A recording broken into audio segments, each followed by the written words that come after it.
I've been involved in fighting for civil rights and human rights most of my adult life. Hi guys, I'm here today with activist and writer Shaun King. Shaun actually has a new book called Make Change that I think everybody should read. Today we're going to be talking about activism in 2020, the election, and how we can make the most change. So let's get into it.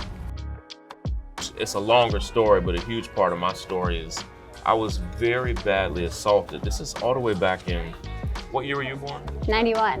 In 1995, when you were 4 years old, I was a high school student.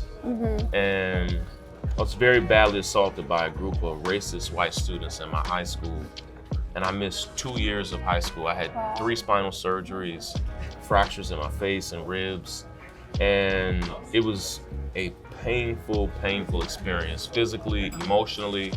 And that experience, when I finally recovered from all the surgeries and even the emotional harm of it, kind of gave me a huge heart for justice, for racial justice, but also it gave me a huge heart just for people who are hurting.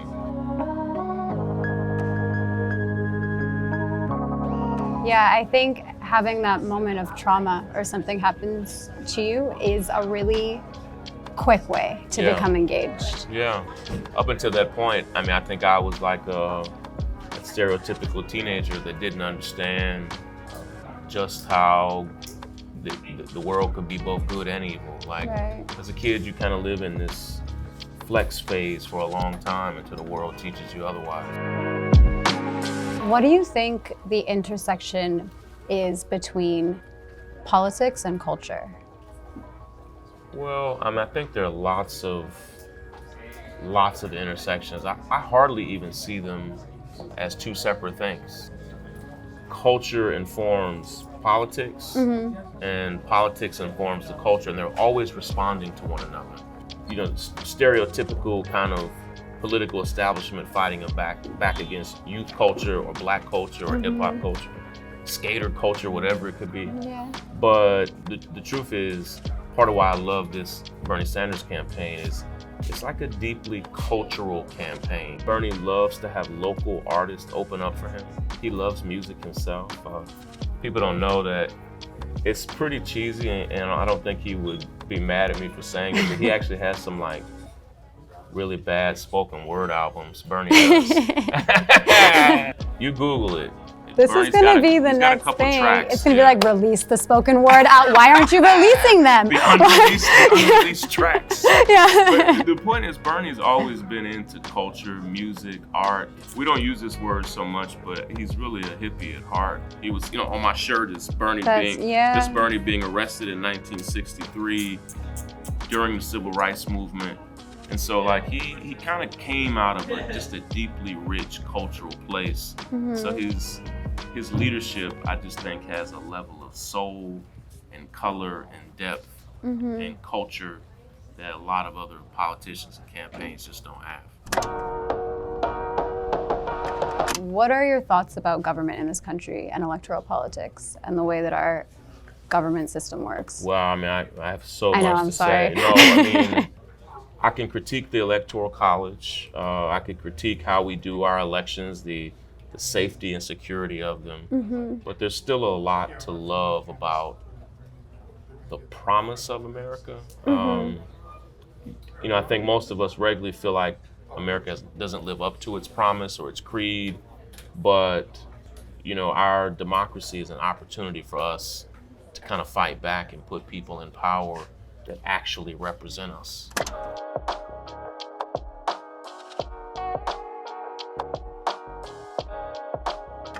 I loathe Donald Trump, but I've traveled now to 47 states all over the country just over the past few years.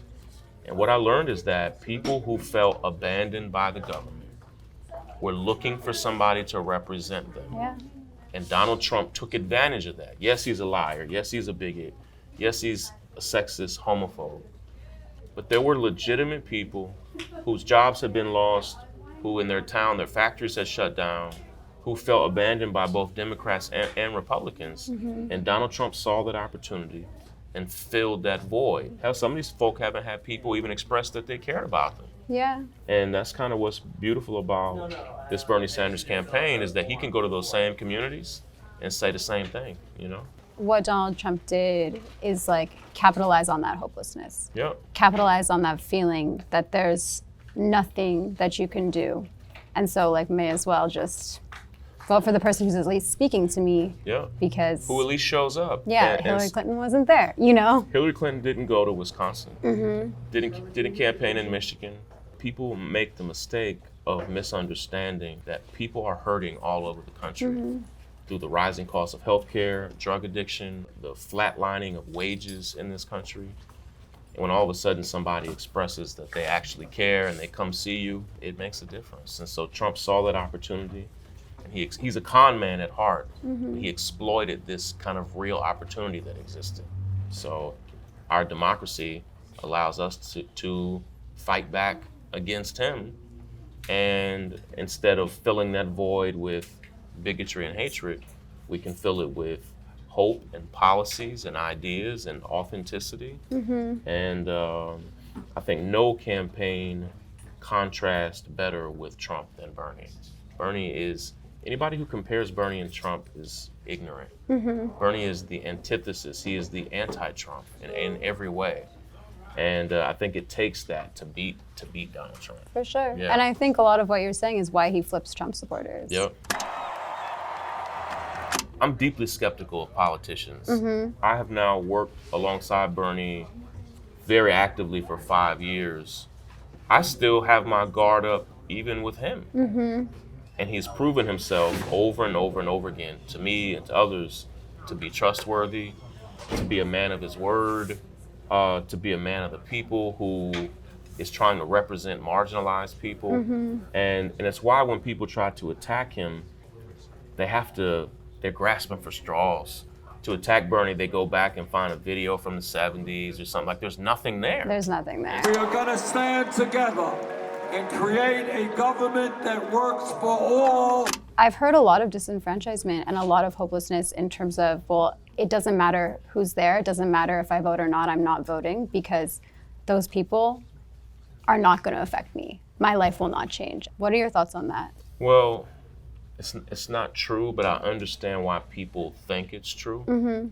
Because people have experienced hopelessness in Democratic administrations and Republican administrations.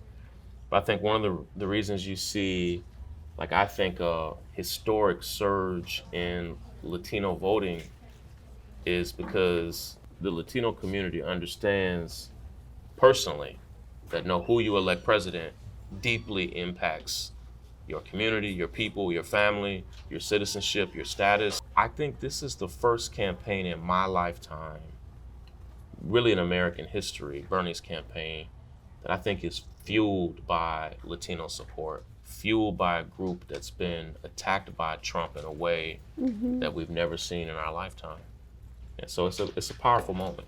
If you were talking to somebody who is telling you right now, I'm not going to the polls, it doesn't change anything for me, what would you tell them specifically? Well, I meet people that say that all the time. Yeah. And first I have to tell them, I regularly see elections where people lose by a few votes. This idea that your vote is just a drop in the bucket that doesn't matter is not true.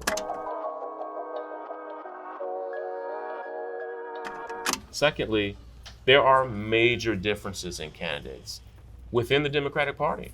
Certainly there are even bigger differences between Democrats and Republicans. The news doesn't tell you that. Social media doesn't educate voters. So I just think we have like a low voter IQ across the country of people aren't even aware of who's running for school board, who's running for city council. We have to figure out how we better educate voters. I think this campaign is helping so much with that engagement. I hope so, yeah, I think so. I mean, young people believe in Bernie, and so it's up to us to expand that base bigger and bigger the best we can. I feel like the media is bringing up a narrative that Black folk are not for Bernie. There's really more of an age gap than anything else. Yeah. He actually won the youth Black vote in South Carolina. Well, he wins young people 17, young Black people 17 all the way to 45 nationally.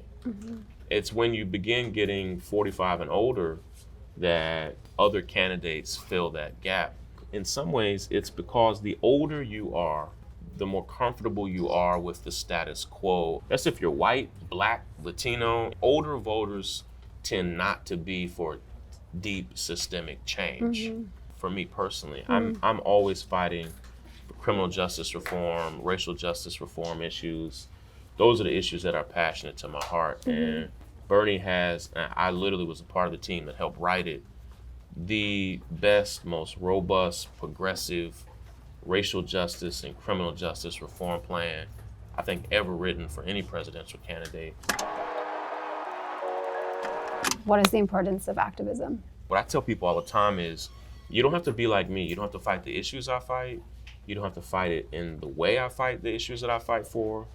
But all of us should be able to look at the world and say, yeah, this could be a whole lot better. I've been surprised, even in my own life, like things that we have fought for and won. And I think people just have to understand that it is possible to fight for real change and actually see it.